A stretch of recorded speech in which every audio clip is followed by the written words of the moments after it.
SCP-1810. Object Class, Euclid. Special Containment Procedures.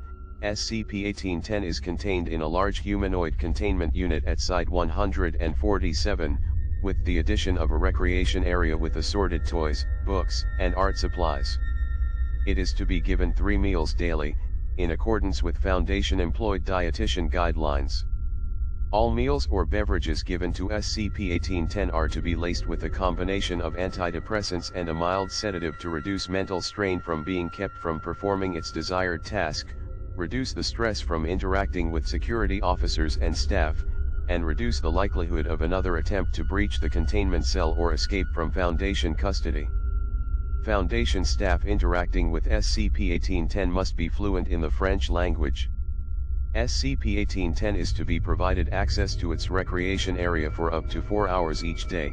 This privilege may be revoked by the security staff or lead researchers if SCP-1810 proves uncooperative. As of Incident 147-1995-7, SCP-1810 is no longer allowed access to recorded materials or humanoid toys. Its cell door has been further reinforced to withstand physical assaults, and an additional plainclothes security officer assigned to personally handle SCP-1810 has been placed outside its cell. All staff assigned to this position must show a noted history of reduced emotional responses to humanoid SCP objects, and an aversion to the use of excessive force.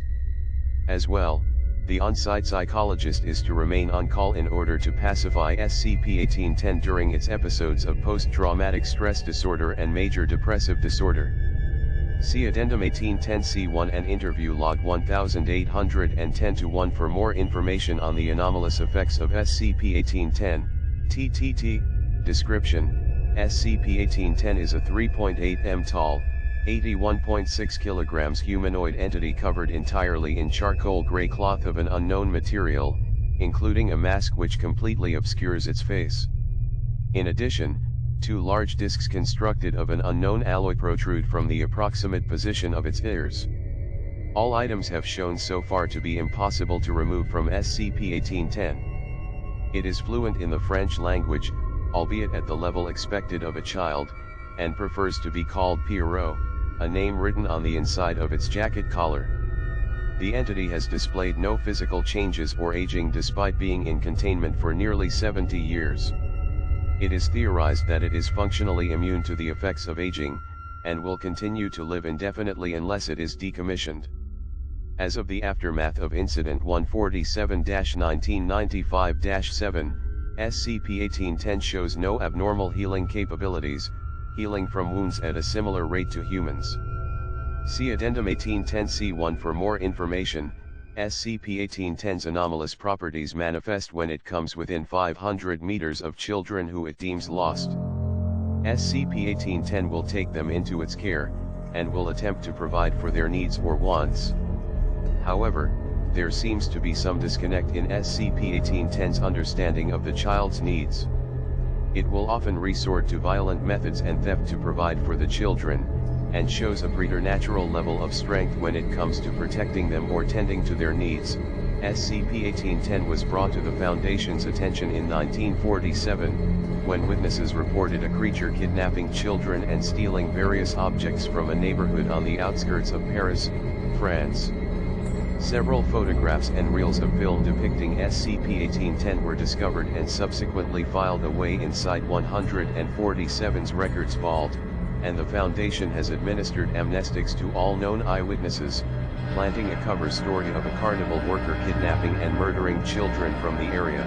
Addendum 1810-C1, on//1995, after viewing several videos of popular children's educational entertainment shows during its designated period of recreation, SCP-1810 stood up in its containment cell, struck out at the television and VCR provided to it, shattering the screen of the television and knocking the stand to the floor. SCP-1810 then began to strike the door of its cell, demanding to be allowed out, citing that it needed to protect the babies. Site security moved in to sedate SCP-1810, and, upon opening the door to the cell, were shoved aside and rendered dazed or unconscious by SCP-1810 in an as of then unprecedented display of physical strength. As SCP-1810 reached the end of the hall, a second security team arrived and administered an electrical shock from a stun battery, incapacitating SCP-1810, and carried it back to its containment cell. Injuries to all parties were treated, including an unreported head injury administered to SCP-1810 after it was returned to its holding cell. Examination of the footage that SCP-1810 had viewed before its escape attempt show that it was observing a special episode of the television program Redacted that dealt with bullies and peer pressure among children. Excerpt from the transcription of Site Director A. Beaufort's administrative address to Site 147 re.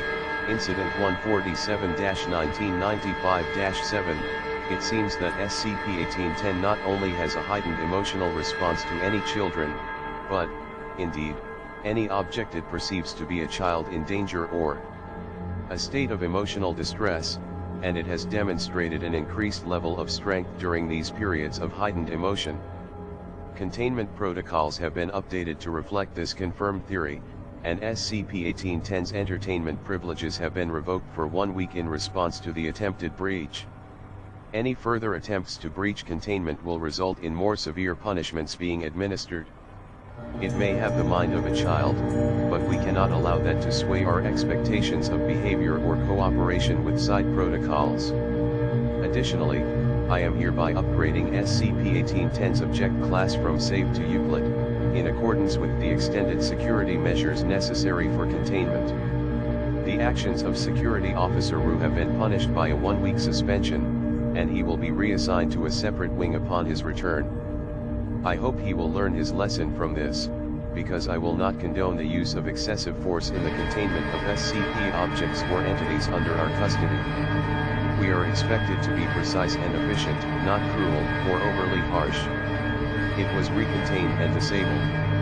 All further actions were unnecessary. We secure. We contain. But most of all, we protect.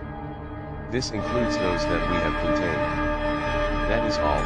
Interview 1810-1. Interview, Madeline O, age 6, who was under SCP-1810's watch upon the creature's initial containment. Interviewer, Dr. Amelia J.P., a child psychologist under the employ of the Foundation.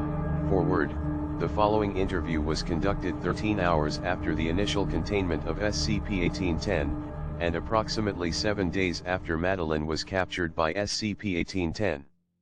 The child was in critical condition under Foundation medical care at the time.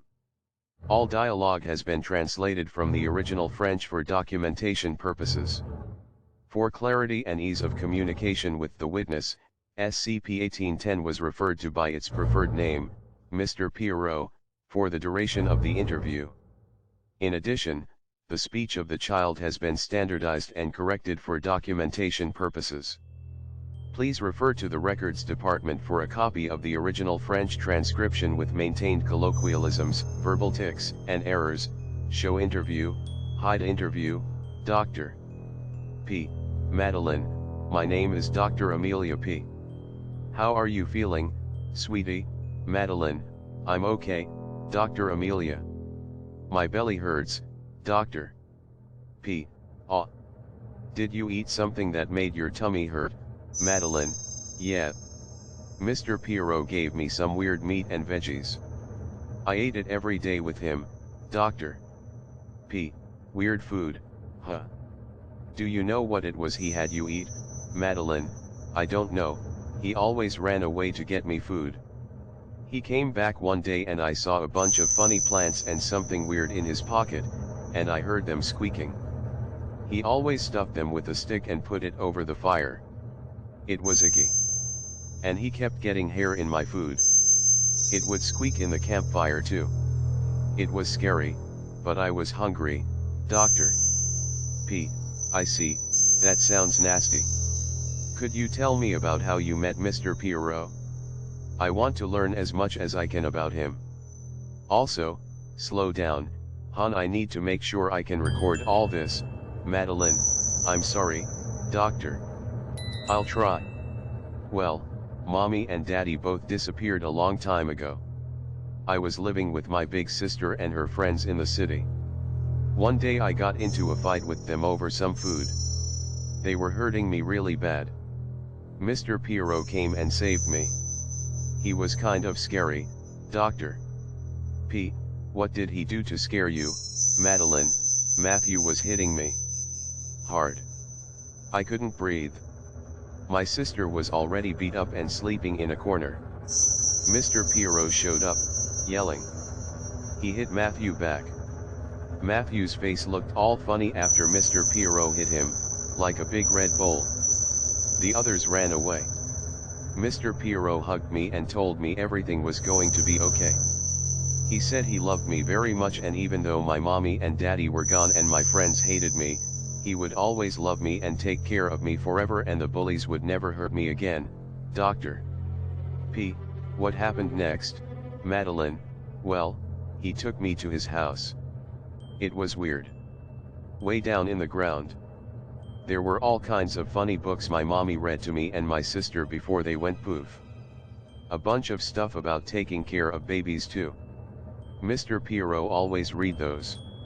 Said that the doctors gave him ideas on how to take care of little kids like me.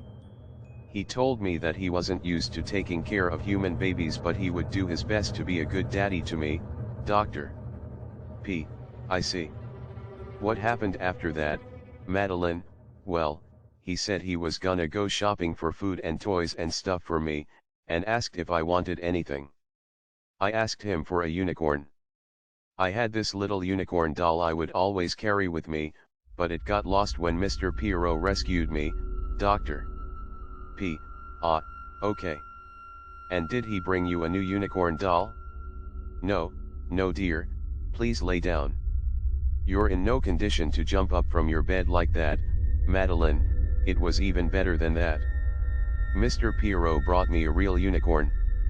Well, kind of, Doctor. P. Kind of? How do you mean, Madeline? Madeline, well, it was a big white horse, but his horn was always leaking. He had a nail stuck in the bottom of his horn. And that night, I was playing with the unicorn, and the horn broke off and I got a splinter in my thumb. See? Mr. Pierrot couldn't get it out, Doctor. P. Oh, that's terrible. I'll have another doctor come and fix that when I leave, hon, Madeline. The unicorn wasn't that fun, anyhow. He kept crying and trying to fall asleep when I wanted to play with him. I woke up the next morning and Mr. Pierrot said that the unicorn was taking a nice long nap in the other room. I didn't see the unicorn anymore after that, Doctor. P. Aw, that's so sad. What happened next, Madeline? Well, me and Mr. Pierrot just kind of played in the tunnels and we ate more of the weird meat and veggies that he brought for us and read stories and, Doctor. P. Okay, I get the idea, little one. Is there anything else you need to tell me about Mr. Pierrot, Madeline? Well, he always did this strange thing whenever we would get to a doorway. He would pull out this little key and hold it up. But the doors were always open already. I didn't know why he did that. It was silly, Doctor. P. Did you ever ask him what he was doing with the key, Madeline? He said he wanted to take me to his home with his real kids, but could never find the right door to use the key on. Could you maybe help him get home, Dr. Amelia, Doctor? P. I'll see what I can do, Madeline, thank you, Doc. I think I'm gonna go to sleep now, Doctor. P. Get some rest, Madeline. I promise when you wake up you'll feel all better. Closing statement. Following the above interview, the witness memories of the events were suppressed, and she was sent to an off-site medical facility for treatment before being placed in an orphanage. A sweep of the area that SCP-1810 was captured in showed the bodies of several children gathered in a room, with water-blurred notes of apologies surrounding the corpses. Upon the walls of the area were inscriptions pertaining to the entity's desire to return to its home. In addition, the body of a mutilated horse was found in the room, with the words Moveus 1 and Fo 2 carved into its flank. A crude drawing of the main eyewitness, SCP-1810, and the horse was found, crushed in the corner of the room. The location of the key the eyewitness described has not been found. Footnotes: 1. Bad/wicked, 2. Incorrect/wrong.